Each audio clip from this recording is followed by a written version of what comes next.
season. It's time for some Overwatch on Monday night. My name's Summer77, joined by the one and only captain of the ship, Mr. Captain Natsok. How you doing tonight?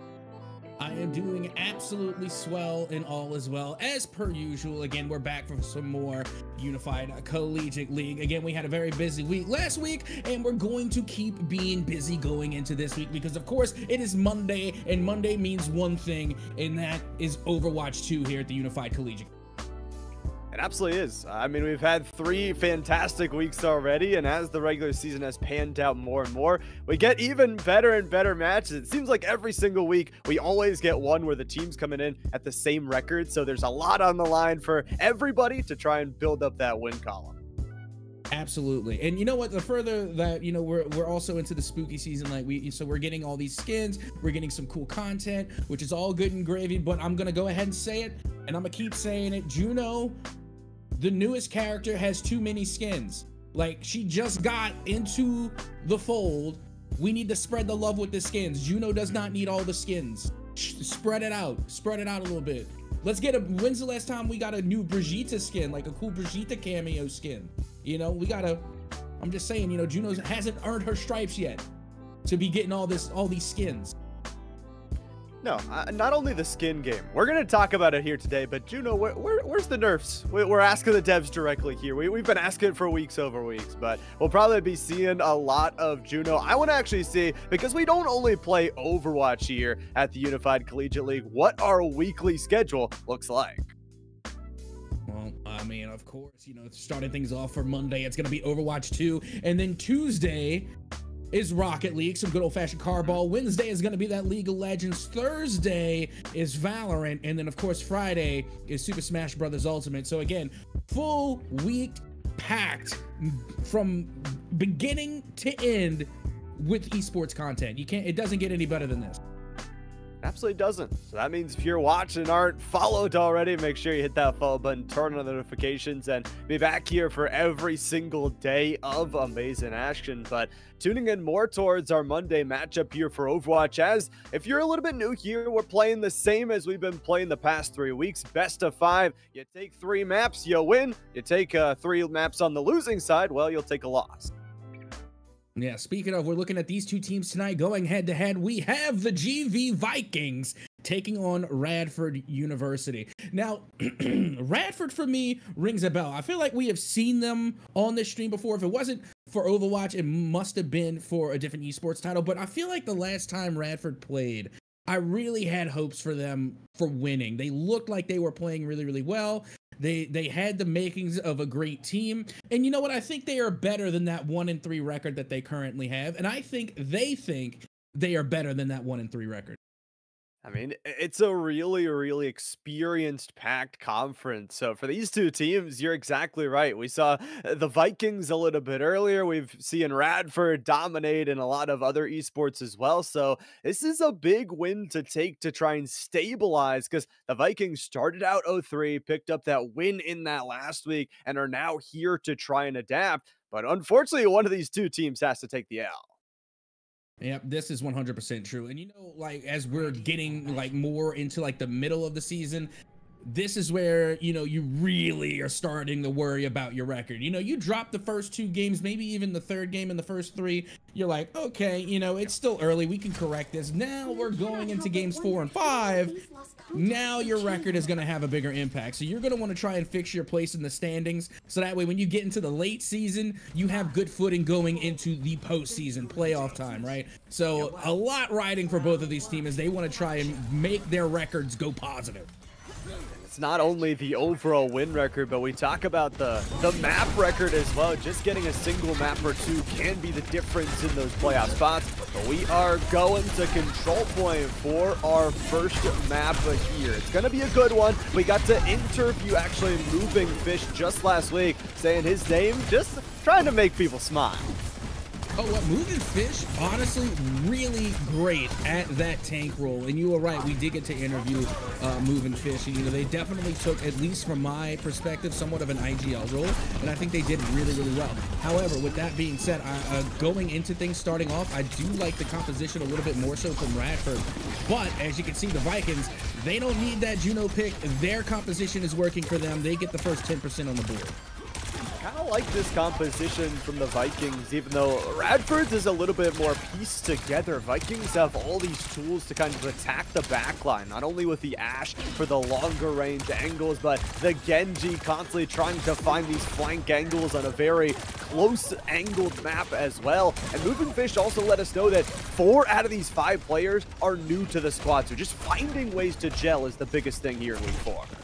Absolutely. We're taking a look again at the Ashe coming from Stone here, trying to rain the damage from the outside in. That was a great BAP ult too, to get the damage boost in order to really capitalize on the head clicks coming from the Ashe. And now look at the clean sweep coming from Moving Fish. Absolutely spectacular. And all the while, you have Missing on the Zenyatta working from the outside in and cleaning up the limbs. What a play coming from the Viking. And we said that's how they have to find the success on this composition. It isn't necessarily a straight up front to back. You have to find these different angles to keep the pressure up. They don't overinvest on the ultimates. Pepper does hit a nice spear onto Zoe, and that is one of the ultimates out of the books. They could use this as the green light. Pepper finally being able to answer back with her limb. And now you can see going into this, the orbital ray was called in from the Juno here on Radford, as they are able to finally get their first few points on the board. A little bit of percentage here, of course, for the Vikings. A great job to already get 80% in their first run through, back with 2 ultimates. And Brett and Zoe, how about the combination, bringing some damage back from the supportive role. Sure, a Blizzard is there, but those ultimates probably gonna have to use next time around as the Blake goes crazy. You see, and this is why we love BAP. You notice how, like, the Genji was in trouble and then ran immediately for the immortality field. Didn't even run back to get the heals, but they knew they would be safe, at least for a moment, in that immortality field. So again, that Genji able, like you said, to really give and go. They penetrate the back line and then they dodge out of danger and get back to their support. So we're seeing Zoe right now putting on somewhat of a masterclass as Genji. Here's the immortality popping off again. The Kitsune rush is out, but unfortunately the 100% is already there. Moving Fish going absolutely nuclear there at the end of the first round. Vikings take the first. Of course, this is a kind of a best of 3 outside of the best of 5. You got to win 2 of these sub maps if you want to take the map in its entirety. Okay, here we go. Now I do like the transition over to Winston. I'm a big fan of Winston. Up now we're going to the Wrecking Ball, and I absolutely hate the Wrecking Ball. I hate the hamster ball. It's like literally one of the more annoying characters in the game. I think Tracer is my #1 most annoying character to go up against, then Wrecking Ball. It's a tough ass, but you know, we're looking at this lineup, and this more or less is what the OG meta composition looked like until we changed it again. They are playing with my emotions right now, Llama. They keep changing the composition on the side of the Vikings.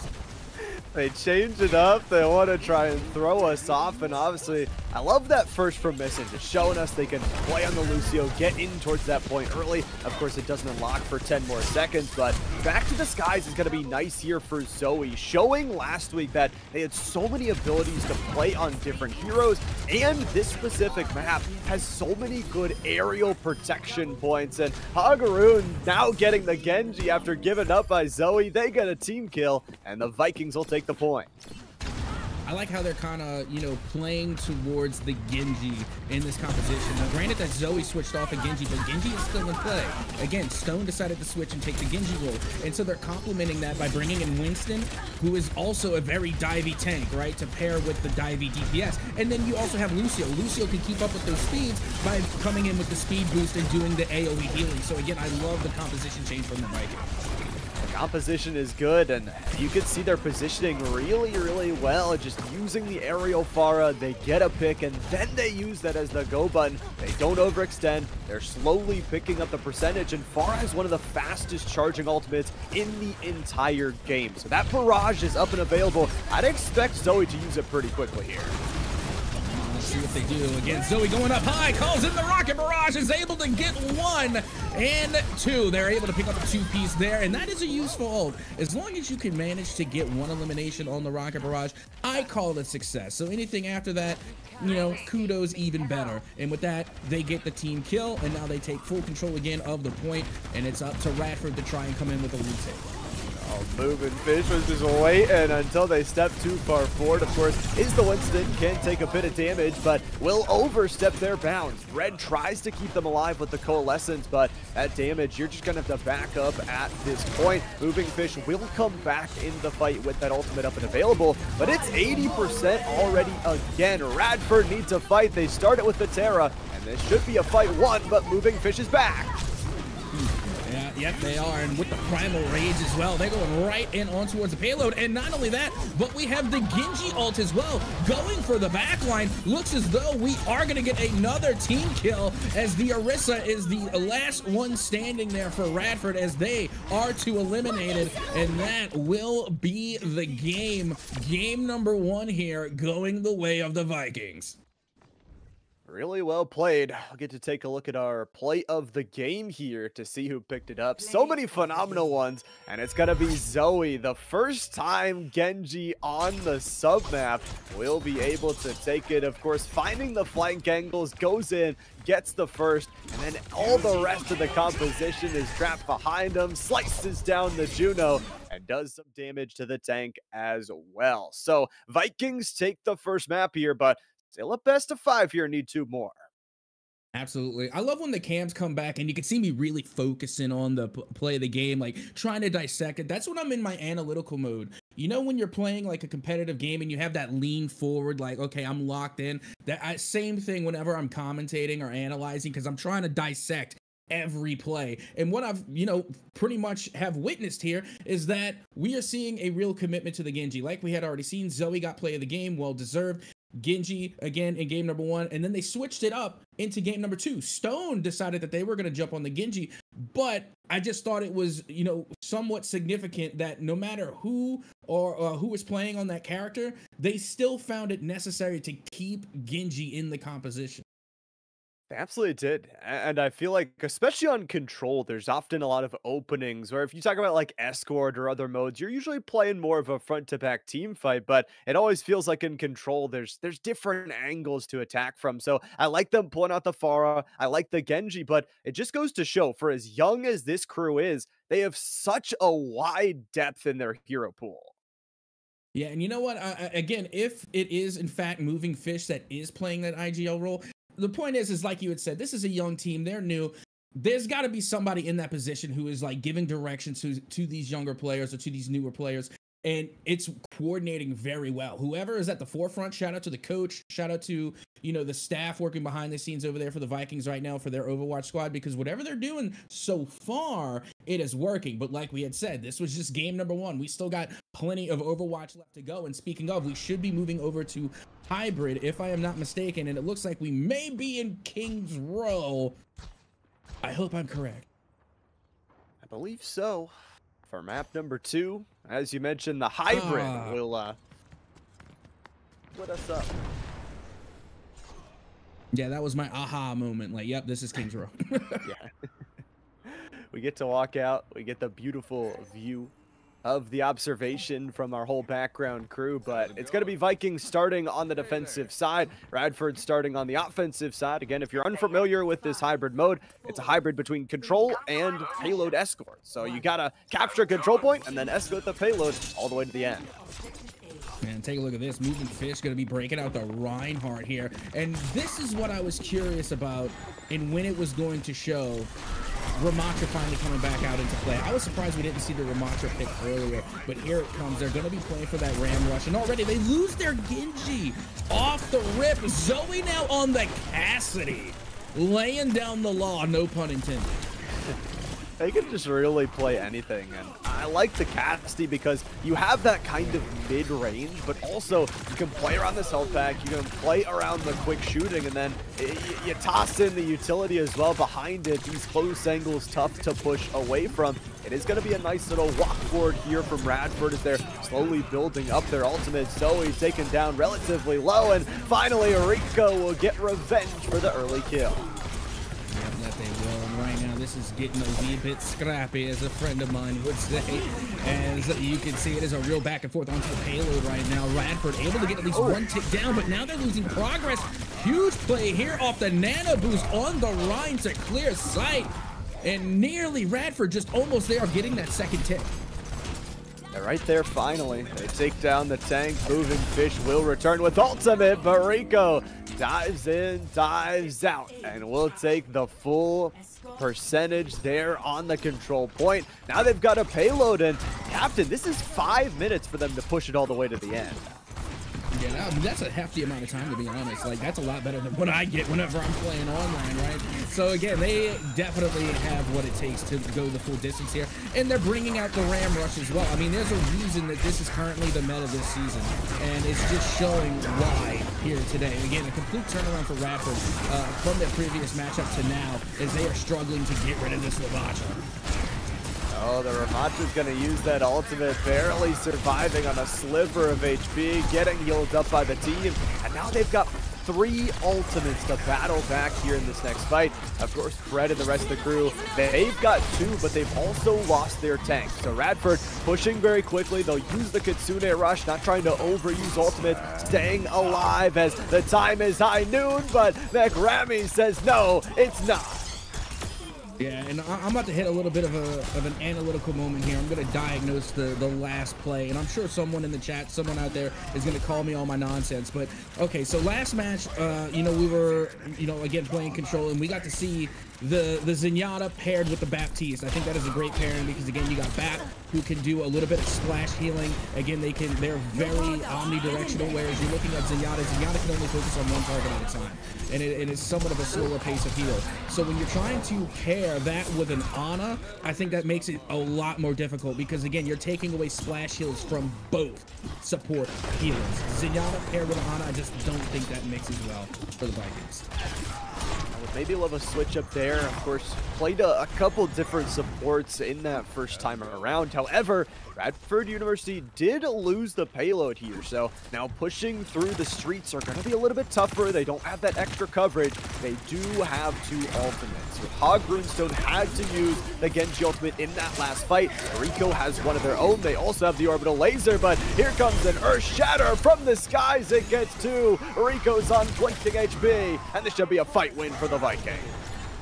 Yeah, that was a ginormous push there. And again, great Earth Shatter as well, because you got to keep in mind, nobody else really has their ult right now. I mean, Zoe is close to getting theirs. So right now, you're just trying to, you know, kill as much time off the clock as possible. And that's what they're doing by pushing them all the way back to their spawn, just trying to eat away off the clock as much as possible. Now only 2 minutes and 30 remaining for Radford. A little bit of time. Of course, if they get to that singular diamond blue one up at the top of our screen, they'll gain some extra time to try and battle towards. But Missing, as much as we talked about kind of the non-compatibility of these 2 supports, Ana does have that anti-nade, which is always so massive. It can hit multiple opponents. Radford University did take Missing down. We'll see if they can dive one forward. Pepper staying on the Ramacha. 3 ultimates here for Radford. Yeah, and you know, we've had this discussion. Ana is my favorite character in Overwatch, whether it be for their role as a support or just for their aesthetic. Honestly, I like them for their aesthetic. I think they look really, really cool. I think they're one of the cooler looking characters in the game. So again, I love having Ana on the anti-healer, and that's what I refer to as an anti-healer. The anti-nade is huge, but when you're playing with Ana, you've got to have them paired correctly with someone who can compensate. Well, maybe you just pair him with Zoe, because it feels like every single hero they touch finds some magic at the end of the barrel here. 1:30 left on the clock from what was Radford's very early round push. The good news for them is they are winning in the ultimate economy. They're going to use the orbital laser immediately here, but Moving Fish is just able to pick up the elimination on the Gariko, and that even though the Kitsune Rush is down, another long-range arcing shot Just great team fighting from the Viking. Yeah, moving fish is just being rude. Like, that was just mean, right? I mean, they just went like straight forward tilt. They held the W key. They went straight into the face of the opposition and into their spawn and showed literally no mercy. And that honestly was a big fight for Radford to lose because they invested 2 ultimates into that. Got one more. Unfortunately, it's on Rico, who has to wait that spawn timer. You said it, though. Moving Fish is just getting absolutely focused on the healing and is able to put the hammer down for 1 and then assists on a second. How about 3 player kills involved on dives forward for another. The payload has walked its way back a little bit, but there's only 15 seconds left. Yeah, this is looking rather unfortunate for Radford. It just seems as though that the Vikings are 100 and like just 50% locked in. They are just 100% outperforming themselves here, and they have been pushing the likes of Radford back to their spawn. And now look at Bread on the Zenyatta headshotting the Ash. Like, the tables literally turned there on the back line. At least gets 1, and it's nice to have your supports be feeling good, but for right now, Radford has this overtime fuse. It is lit, but they are going. They could get some extra time if they push up towards this next checkpoint, and they might just do that. That would be absolutely huge. It feels like the Vikings will have one more fight before then, and if they don't, we talk about this single bend. It's one of the hardest to push through in all of Overwatch. I mean, they're nearly there already. You can see that overtime fuse is going down, but now it looks like the nano boost has been called in on the Rhine. This could be huge, as you can see the trades being made. Moving Fish finds a 2-piece, and look at Stone from up on high, calls in the Dragon's Blade, and wreaks havoc on the payload. They get the team kill and stop the push literally at the 1-yard line. My goodness.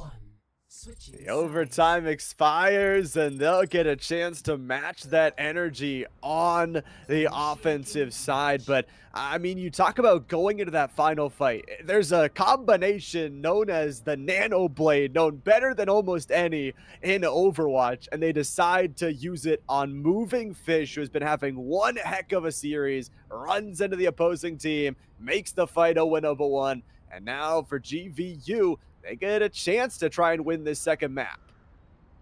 I still can't get over that last play. That was sick. Like, I'm sorry. That was absolutely beautiful. I even told production to timestamp it, because if there's a, that has to be somehow play of the game. Like, and that's the thing that kind of like irks me with Overwatch when it comes to like play of the games. It always comes down to like a single player, but literally everyone popped off from the Vikings. That was the play of the game, but it was a team play. You had the Nano Boost coming on the Rhine, the Dragon Blade coming from the Genji, and again, the Nano Boost came from Ana. So like everyone was clicking. That was like one of the best retakes I think I've seen so far here at the Unified Collegiate League. With that being said, it's still early, so there's still plenty of more plays that can take the mantle, but so far that had to be one of the best. Was a good one. We'll see how many plays we get here as we swap sides. Radford's going to be playing on the defense. GVU Vikings on the offense. They're going to be switching up their supportive composition by just a little bit, but winning this first fight is pretty huge. All it takes is taking down 1 or 2 opponents because they have the further away spawn. Runestone just slices through the Ash, and that's already the defense falling apart. Oh my. Again, this is why we love the dive comp. I mean, it's not even a dive composition. It's really just Stone. Like, Stone went straight for the Ash, and that cheeky deflection at the end, just the one time to the dome piece, just put a rose on top of that. Just, that was just beautiful. As now you can see, it's just an all-out, I can't even think of an appropriate word here, just domination coming from the side of the Vikings. Bringing it to this map for sure, and of course with a 2-0 map win in that first one, would love to carry that momentum to a third one to try and pick up their second win overall on the record for the season. Moving Fish starting things out like they have the entire day today. And how about this? Runestone is able to battle against the Pharah up in the skies, missing, even gets the fisticuffs involved to get one. Yeah, and you know, this is interesting because clearly today I've had a couple of like little perfectly mid takes about the support core, but I'll be honest, like I've never actually seen too many games where Lifeweaver paired with Zen.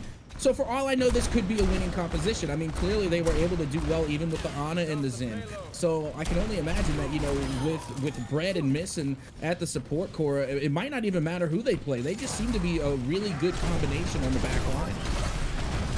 They've got some great players definitely piloting the heroes, but as well for Radford, they've got some great players too. This is just a great fight snowballed after they take down Zoe in the one-on-one duel with McRammy, and they stall at the payload for a little bit, but there will be no overtime. It's 4.5 minutes to push towards that golden diamond, or Radford could take this match.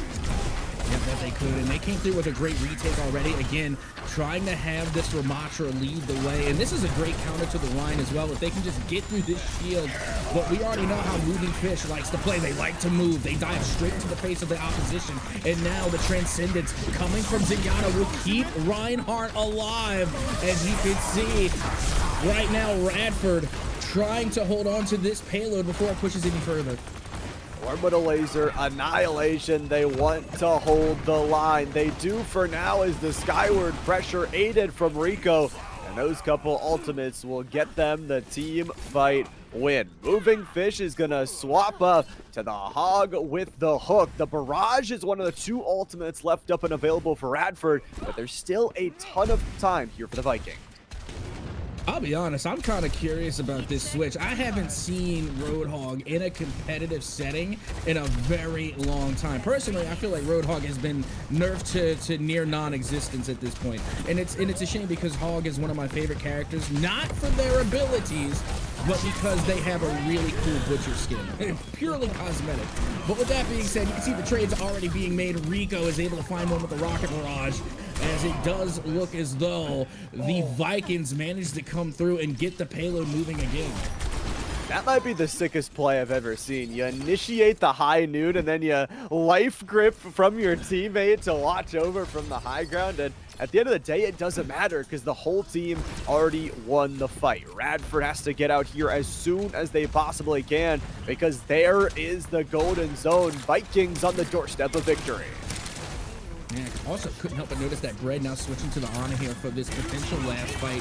Definitely going to be trying to utilize the anti-nade as now the Dragon Blade comes out, and you can see Stone trying to go for the back line, but they managed to save the Juno. That was huge. Again, that was a complete nullification of that ult as they were able to avoid the danger and keep their supports alive on the side of Radford. Well done to put a stop to the payload. Again, they win a fight at a critical moment here, and Missing is gonna take some damage here before falling to the Juno on the other side. So maybe delaying for a little bit more time. Every single second you can eke away, and how about this? Rico has actually found another possible pick. Runestone's gonna try and run, but Pharah will catch you every time. I love how they just found Hog Runestone just like kind of hiding. You know, like no. We're not gonna allow this to happen again. They had to really hunt down Runestone before they could, you know, come through and sneak the back line again. So I mean, kudos. That's like the point of having the Pharah on your side, right? You get the bird's eye view. You get to have a better tab on those diving characters. Well, see how the dive goes after this one and how the skyward aerial orbital laser finds itself. The tree's going to be there for some nice healing. Rico's the first to find a pick, and with the Annihilation riding out here, Moving Fish trying to split their vision between multiple players, and Archdeath is right on top of him. The Annihilation is good again, and Vikings have to wait to the next team fight to try and seal it. Oh, this is going to be tough here. My goodness, look how close they are. But right now, you know, Radford is giving the Vikings a taste of their own medicine, because remember in the previous round, it was the Vikings that were holding them literally to like that 1 yard line, right? Like just putting on that absolute goal line stance. And now Radford is applying that same pressure, keeping them away. As you can see, Moving Fish now switches to the Doom. Yeah, and to start off this fight, the 1v1 Pharah switch from Zoe was able to take down their counterpart from the high ground, just sitting, not even flying, able to rain down every single bit of damage. Dog Runestone from the flank angle will clear it out, and with an overtime fuse on the horizon, they'll clean out the defense for a map 2 victory on the Viking. When you can't beat the new meta, you gotta bring out the old meta. Going through with the dive comp to end things out was great. Love seeing the Doomfist coming back out. That was definitely a lot of fun. Moving Fish getting play of the game, no surprises here. I mean, had a fantastic performance on the defensive Reinhardt, and you're right, it's a play of the game that was a whole team in the making, but will be deserved for Moving Fish. So Vikings take a 2-0 map lead in the overall series, just one away from taking their second win of the season. But you gotta give it to Radford, especially on that map there. They put in one heck of a fight. They really did, and honestly, they were about to win. It came down to one play. That's literally all it came down to, and it was that last second switch to the Doomfist. That was the end all be all. As soon as Doom came out, again, you had that very big, dive comp, but when you're you're partnering that with the Genji, who is able to just go straight into the face of the opposition, and Doom is going to be dealing out a lot of damage on top of Genji, who is already being an absolute nuisance.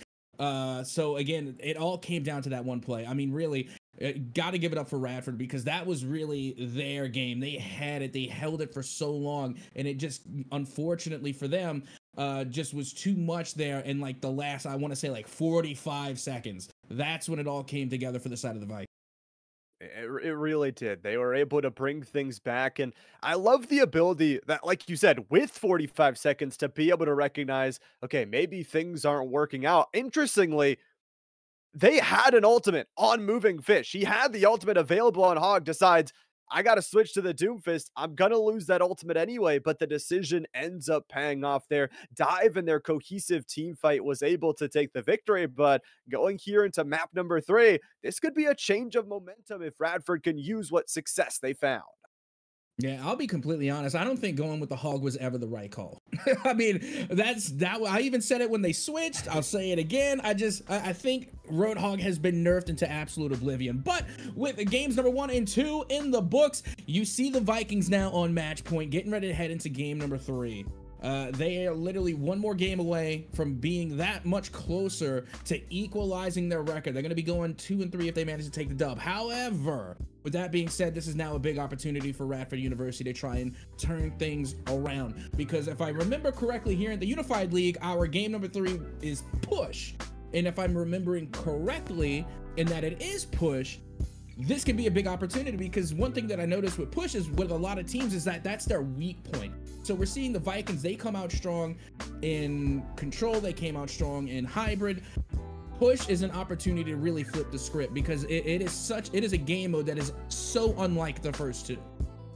It really is. And it's one where, I don't know why in my ranked games, it always feels like it comes down to the final 5 seconds going into the overtime fuse, where I have this big 100-meter lead, and all of a sudden we lose like 3 team fights in a row, and it's all the way on the other side. And that realistically can happen. You don't lose that progress. There's always a chance to fight back, as long as you don't get rolled over and they pushed all the way to the end. Excuse me.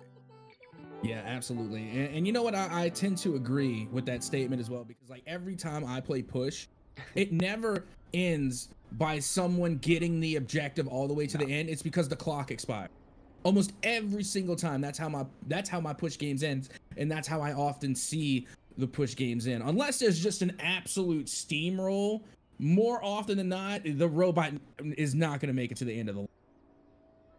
Well, we'll see how our robot fares here. It's map number 3. Vikings a chance to pull off the sweep, but Radford looking really stellar and playing tight in the first 2 maps. We'll have to see how they do on push. We're seeing some interesting changes to start us up, and more importantly, it's Hog Runestone swapping off the DPS. 5, 4, 3. Now you see, this is something that we saw last week too. I couldn't help but remember is that they like to have fun. And if they have a lead, which they know they have, and they're comfortable, they will let their players switch roles. And something that I've noticed, and they're feeling pretty comfortable, and now they're going to give an opportunity for Bread to play a little DPS. And speaking of, very interesting to see that they're bringing out the Reaper on push. Definitely not something I would have chosen, but there's a reason they're in the game and I'm on the desk.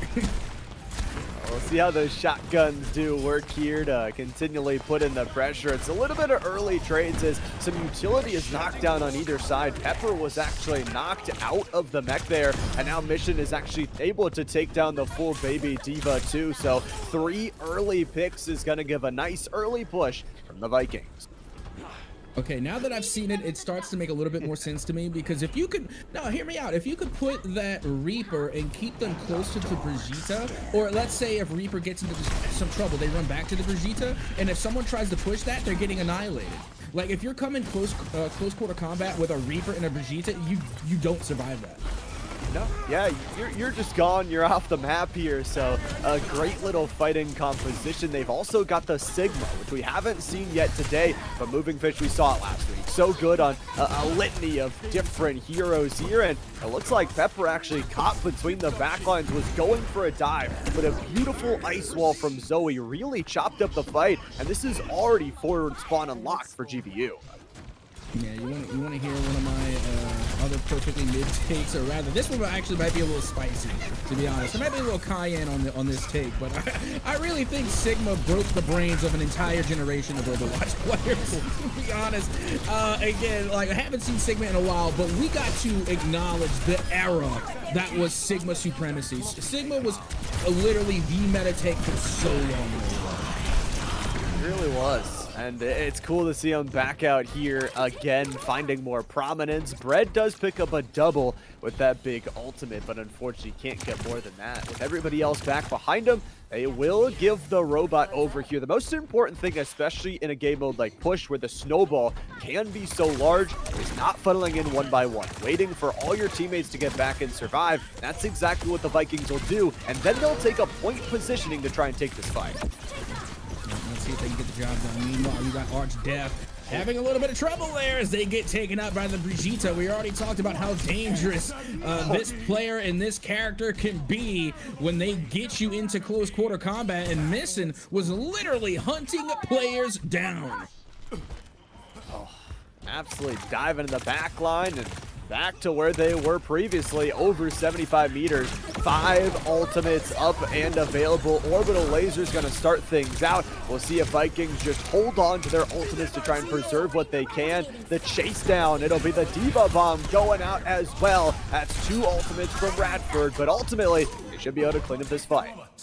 Yeah, it's a little bit of a sad face because there's really not much you can do as the back. You even saw Baptiste like try and constantly jump over the Genji, but eventually you're just gonna get eliminated.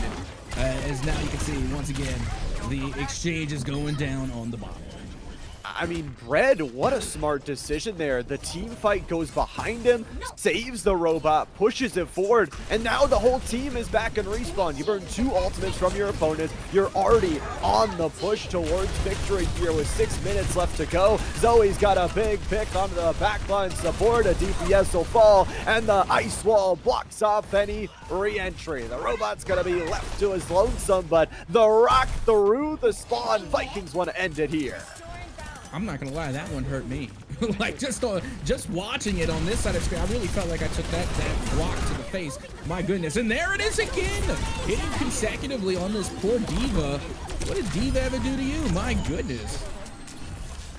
D.Va ate all my Farah bullets. That's what she did to me. But more importantly here in this fight, like Karami was able to get the Kitsune rush up and going. It's a relatively even fight as Moving Fish is still alive, trying to put up the barrier and take away some more of these ultimates. Players below on the other side takes down the possible support as well, and just pushing forward, hitting the shots. It's been the mantra of Moving Fish. The black hole will pick up some extra HP. We'll probably have to retreat for a full team fight. Yeah, still, you got to keep in mind though, still over 5 minutes remaining here, still plenty of time for Radford to try and, you know, regroup. As you can see, they do have 3 ultimates at the ready, and this could result in a huge push. But right now, I think you need to take it like, you know, stretch by stretch. And right now, if you're on the side of Radford, first things first, you got to get possession of the robot. Second thing, you got to get to that first checkpoint. Like you have to. You're running out of time at this point. Forward spawn is absolutely critical, and they've been good about saving their ultimates, but don't want to save them for the next series in terms. You don't want to just waste them either. So finding that right balance in between the two is going to be important. 122 meters from the Vikings so far, but a triple ultimate Radford gonna be running here to try and retake over. The problem is they go back into the center town square. There's so many side angles, and Zoe hits a headshot on the back line. And speaking of the back line, here comes the Dragon's Blade on the map, able to find May, and then gets absolutely halted by the snowball and is finished off. But Rico coming away with 3K off the Dragon Blade. I'd say that's a decent exchange. I mean, immediately found the pack line. You called it. A beautiful little set of fights here for Radford as they're going to try and get back to the robot. As it seems so many times, Bread just TPs towards it, walks it forward, gets it out of range, and all that momentum they were building up, they have to walk backwards. Again, Zoe pestering from that sideline, Mission and the rest of the crew from the front line as well. 3.5 minutes left and still a large distance needed for Radford. There was a lot more people registered in under management after Wrecking Ball dropped. Once Wrecking Ball was added to the roster in Overwatch, there was just an influx of anger issues. The most annoying tank in the game. This character, like Wrecking Ball, I honestly think is probably the best time eater in Overwatch. They can eat so much of your clock away just from trying to pin this character down. So tough just to get the full kill, and it really does burn down the clock that you don't have the advantage of burning down. If you're Radford, it's under 3 minutes left to go. Sure, you're still in this one. We talked about the miracle runs where you can push the robot all the way if you need to. And the good news is you still have a couple of ultimates to try and battle back, but it's going to be the minefield laid down. Another big time waster diving to the back line. Ice wall is up, and again, just looking to chunk out the clock. You know, there's another reason why I don't like Wrecking Ball either. It's because I'm also a support main. So whenever I have a Wrecking Ball on my team, it is so hard to keep them healed. Just to try and like pin them down, even so that way I can heal them as a support main. Even when they're on my team, they're still annoying. I feel it. It's the moving around the pillars, and like you try to go forward to heal them, and then they like get back, and then they're too far back and you're too far forward. But a couple of ultimates used there. Moving Fish used theirs to start. Bread and Hog both using theirs at the end of the fight, but taking extra space, something that we saw from the Vikings in the last week. They are able to work their way forward, take fights away from the objective, and now they're just a couple of short meters away from victory. Yeah, that they are moving ever so closer and closer still. This is the second time that they managed to push Radford all the way back to the spawn, and now you can see they are able to regroup, trying to once again push back the aggression coming from the Vikings. You got to keep in mind they still have 3 ults at the ready, and I think that might be one of their issues, is that they pocket these ults, and I don't feel like they are taking full advantage of utilizing them. Trying to save them to combine them, it feels like, for the right moment, but we're seeing from the Vikings every single time they get 1 or 2, they pop them, they win a fight, they transfer that momentum up the field and move the robot further and further. We're talking about now is the scenario where Radford, you're gonna have to win a lot of team fights in a row. You're gonna have to preserve the ultimates, get ready to go, because you need to walk 130 meters in 60 seconds plus OT. Yeah, you know, I couldn't agree more. Like, again, every time that we see the Vikings, they get an ultimate, they're throwing it on the table immediately. Finally, Rico able to pop the Dragon Blade, looking to get the Reaper. Reaper TP's out, does get eliminated, and now they find the BAP in almost a picture-perfect recreation of the same play we saw earlier from Rico. Well done. Was lovely, and has that ability to find the backline, especially with the mobility on the hero, but also it's a great start to be able to chop things down, push your opponents back. Zoe falling down here to start out the fight as well on Junkrat nonetheless. So the hold is good so far from Radford. They're winning their fights. The funneling, the one-by-one walk-in, as we talked about, that you want to avoid. Vikings are starting to fall into that pit trap. Well, here they go. They're going for this last push, but literally no time is remaining. Here we go. The overtime fuse is lit, and they have a lot of ground to make up. Gotta be every fight win from here on out. Orbital Laser plus the Sojourn overclock is gonna come on through. Brett is going insane right in the middle of everybody. Creato is able to hit a headshot, but not for long. It's just one member, the D.Va, trying to survive where they can. They'll drop the bomb from the skylines. It'll take down one, but that'll be all for the O team. Vikings will take the map and the series. Yeah, that they do, and impressively so. I gotta say, I love the versatility of this team to not only constantly switch different characters and do well, but to even switch roles and still do well. Again, this is a very flexible team, and those are the teams you really have to watch out for. Let's take a look at the play of the game here, and it is Reaper right at the end, Peppered right at the end to be able to pick up not only that D.Va bomb kind of explosion, but a little bit of a transfer of that fight. There are a lot of good plays. I know we both talked about the Genji blade into the backline, but always good to see, even when a team doesn't win, that they still pick up that play of the game. Oh, absolutely. And again, you know, I love seeing D.Va come out. Don't get me wrong, they're not my favorite tank in the world, but they are still an OG, and I pay homage to the originals, okay? Again, D.Va was a day one tank in Overwatch, and, you know, has come and gone in the meta. It's still roughly involved in the meta. So again, you know, there's always a place for D.Va, I feel like, on almost any composition. So again, love seeing them out. I don't have no grudges against them, but at the same time, you know, during this season, I gotta say the meta was moving fish. Like, it didn't matter what tank they were on, right? I can't even keep track of all the tanks that they played today. I mean, moving fish, they came out, right? They started on the Orisa. It was a Orisa v Orisa matchup. Then they switched to the Rhine. Then they switched to the Doom. They were literally all over the place. And then they switched to the Wrecking Ball out of nowhere. And again, like, the entire roster was just so flexible. I felt like they were able to adapt to almost any situation. It was really good to see, especially as we got to hear from Moving Fish. We might be able to sit down with another interview with one of these players again here this week, but 4 new players, and that might attribute to those 3 losses in a row to start out the season. It finally feels like they're piecing things together. They're finding what everybody's comfortable on, and it's different for every single map, which is really cool for them because they have that flexibility, and really tough for opposing coaches to lock it down. 100%. And like I said, the fact that they had players that were just switching roles entirely, you had the support lock in on the DPS, and then also did a fairly good job. Like, even though they weren't the play of the game, they were in the play of the game. We saw the Death Blossom come out from Bread in the middle of someone else's kill feed in their kill cam, and it was just a pleasure to see. But also, we also paid attention to how Bread was on the support line as well. Bread played so well as the Zen, and again, I sleep on Zen. I do. I think there's a time and place to use Zenyatta, but Bread was consistently using them throughout the day, and they did a very good job. Absolutely did. And we can talk about every member at end. You talk about Zoe too, who kind of showed that versatility as well. Played in the air, played in the ground as well too. So it's kind of nice to see, but also towards their opponents here in Radford, who okay, that sure gets me. But for Radford too, I mean, a 3-0 doesn't really describe this series, Captain.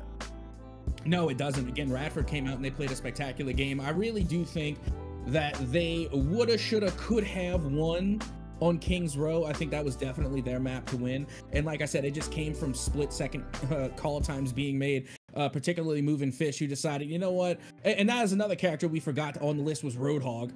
They just randomly brought out Roadhog for like no reason on Kings Row, and then switched to the Doomfist with 45 seconds remaining, and then all of a sudden it was a huge retake that just came through for the side of the Vikings. So again, I feel like they should have you fix like maybe 1 or 2 plays. Fix 1 or 2 things on Kings Row, you win that game. So I think that's going to be really important for Radford. You know, they got to go back, watch the replays, you know, see what they did wrong, see what they did right, and then also, you know, see what's going over there on the side of the Vikings. Maybe take a page out of their book, see what it was that they were doing that was so hard for you to counter. Because again, we saw a couple of times, it was also on Kings Row as well as on Push, we saw the Vikings push Radford all the way to their spawn. They did it twice on Kings Row. So I think it's really important to try and figure out how they were able to do that, so that way you can counter it and then maybe return the favor in your next matchup.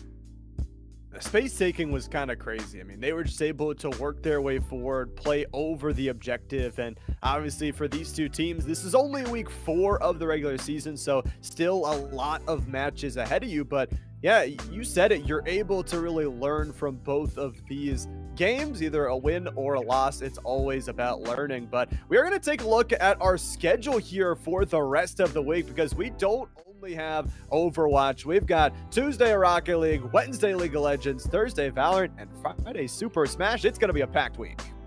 Yes, it always is. Again, it's unfortunate because Monday's already over. You know, like I feel like we were just getting started. I was having fun on Overwatch, but tomorrow is going to be Rocket League. I will be there tomorrow. Wednesday is League of Legends. It's going to be great, but it's not going to be the best because I won't be there. Same thing on Thursday with Valorant. However, Friday, even though I might not be there, still going to be great because, again, both Travesty and Beautiful Crow should be covering that as well. And, of course, anything that Llama covers, and actually everything that's on Unified Collegiate League is just absolute the best. So make sure that you are following, you're staying up to date for your Monday to Friday schedule to keep tabs on everything that is happening here at the UCL.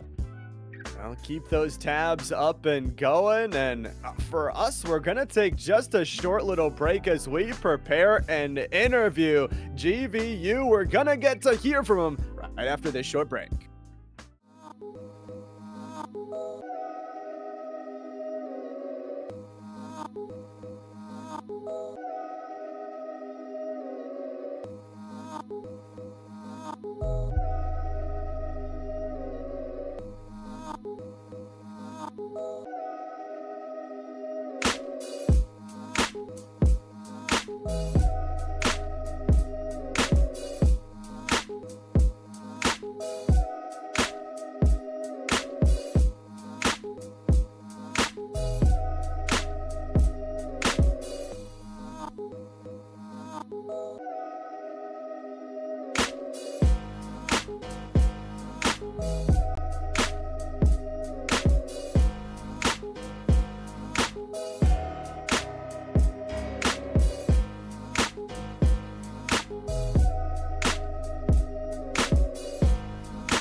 Are back here at the Unified Collegiate League 2024 fall season, and we are joined by Chloe with the victorious GVU squad in back-to-back wins. Chloe, how's your night going? It's going pretty good. You know, just nice and relaxing night. Yeah, not getting too tilted. I mean, you guys seem like you were completely in control, playing cool, calm, and collective. And again, this is missing. Your in-game name was MISSUN, correct? Correct. Alrighty, I just needed to establish that to the folks at home so that way that, you know, they could put a player to a name. But with that being said, you know, I really noticed a lot of team synergy, and I need to ask, is there anybody on the team that fills in like an in-game leader role? Like, is there somebody that, you know, is kind of making plays, or is it just like everyone communicating really well? To be honest, it depends how hard we're trying. When we're not trying as hard, it's probably moving fish. If we're actually like trying harder, then it's everyone talking. And you see, that's interesting because I even had like my suspicions of like maybe moving fish is calling some shots here, because again, a lot of the plays it felt like it rotated around them. But I wanted to ask you, Missin, you were playing on the support role and you were doing really well. You and Brett, I noticed, do really well on the back line. Do you consider yourselves like a dynamic duo? Like, how does that team synergy work with the other support main on your squad? Well, funny thing is, neither of us are actually support players. Um, Oh no. I'm a flex DPS player, and Brady is a tank player. But we just needed to play support for. I play support for this and ABC, and then Red plays it for this because stuff with like student eligibility, that kind of stuff. But yeah, so we're on off roles. Okay. That's really cool. I mean, we saw the switches. We're seeing everybody kind of toss those roles around. So it's pretty cool to see a roster that can play so many different things. And we get to talk to you now 2 weeks in a row after two back-to-back wins. How are you guys feeling about the season in general now after 4 weeks? Pretty good. I think we might have forfeited a match Okay. or two matches so far. Okay. Um, but like I know we lost one match. Sorry. Um, yeah, I don't know. It's going pretty good. I think the rest of the way through we should be able to actually play better because we're actually starting to play as a team rather than just winging it kind of thing. Yeah. Yeah, I mean, we heard last week you had a lot of young players, so I know that could be a lot of meshing and stuff like that. But we always love to give a chance here, Chloe. If you have anybody you want to shout out, whether that be your mom, your coaches, anybody, the floor is yours. Shout out to a person named Santana. They're super cool. All right. Well, thank you, Chloe, so much for joining us here in the booth to end us off. GVU takes the victory here in back-to-back weeks, moving to 2-3. That's going to wrap it up for the UCL stream. Make sure you hit the follow button. Tune in for the rest of the week. But for Capnac Soka, Llama77, and the rest of the crew, Mr. Zeph behind the scenes, pressing all those buttons, doing a fantastic job. We will see you next time.